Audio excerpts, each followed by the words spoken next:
কুরবানির গোশত ৩ ভাগ করা জরুরি কিনা? প্রিয় ভাইয়েরা, কুরবানির গোশত যে ৩ ভাগ করা হয় এটা একটা উত্তম পদ্ধতি আমাদের জন্য, হ্যাঁ। কিন্তু এর মানে এইটা নয় যে এটাকে এক্স্যাক্ট ৩ ভাগেই করতে হবে, না করলে কুরবানি হবে না, বিষয়টা এরকম নয়।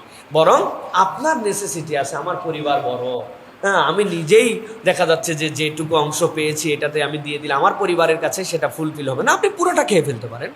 আপনাকে আল্লাহ যথেষ্ট দিয়েছে, আপনি পুরোটা দান করে দিতে পারেন, এটা আপনার ব্যাপার। কিন্তু সামাজিক সৌন্দর্য, আত্মীয় স্বজনের জন্য একটা ভাগ রাখা, গরিব মিসকিনের জন্য একটা ভাগ রাখা, নিজের জন্য, তাহলে সকলেই পেয়ে যায়। কিন্তু তার মানে এই নয় যে এটা না করলে আমার কুরবানি ক্ষতি হয়ে যাবে। কেউ যদি মনে করে এটাই কুরবানির নিয়ম, তাহলে সেটা বেদাত করবে। কিন্তু যদি এটা করে ফেলে তাহলে উত্তম একটা পদ্ধতি সে ফলো করলো। সাথে জিজ্ঞাসা কতদিন পর্যন্ত কুরবানি রেখে খাওয়া যায়? আপনার ফ্রিজের মাপ যত বড় ততদিন পর্যন্ত।